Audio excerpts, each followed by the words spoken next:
You know, growing up in Arlington my whole life, I was growing up during the days of segregation in Arlington. And it was a little disorienting experience for a child because, just across the bridge is Washington, D.C., which was integrated. Anyone could go to a restaurant and eat.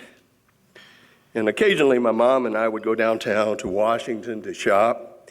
And invariably, we would always stop by her favorite lunch counter where we would dine on a sumptuous cheeseburger and a Coke before we returned home to Arlington.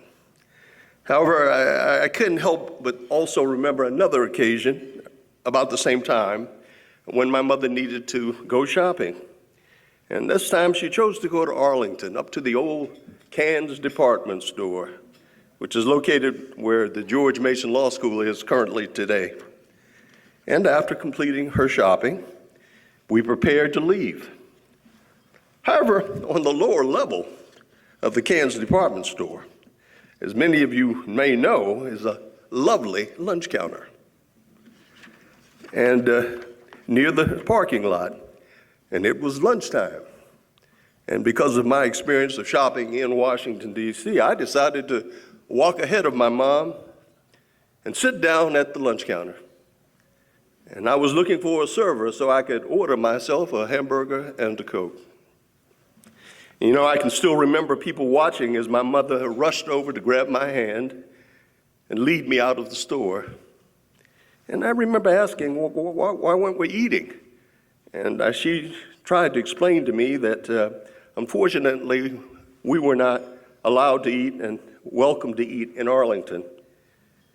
And for me as a child, I couldn't understand why we didn't belong.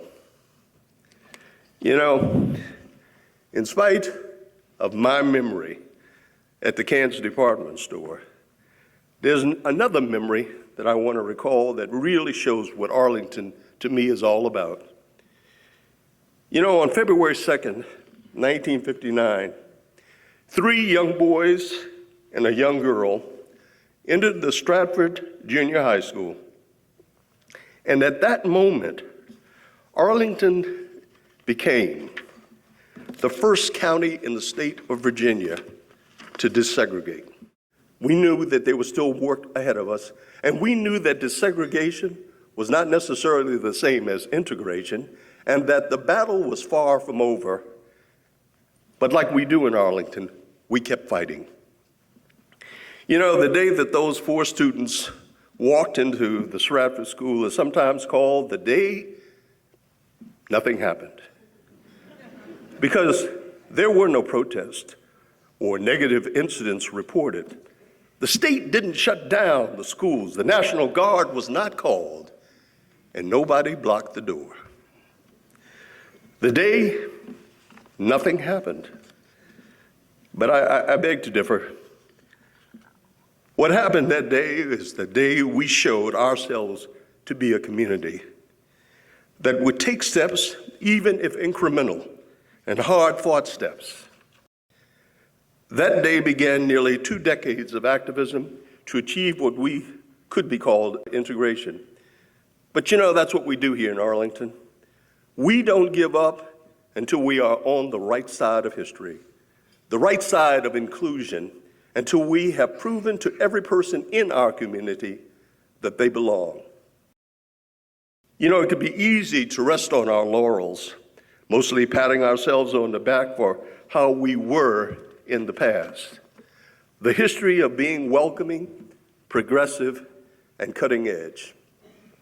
The history of making potentially risky or controversial short-term decisions that we felt and time confirmed were the bold choices needed to create a future we could be proud of. But what is the value of only having been bold, innovative, and cutting edge as a community if that is just a proud history and not an ongoing commitment? Being who we want to be as a community is hard work. There are no shortcuts, but they say many hands make light work. And each of us doing our part ensures benefits that will mostly be felt by the generations that come after us. So I leave you with this one question. Will future generations be thanking us for what we did? Or will they simply wish we had done more? Thank you.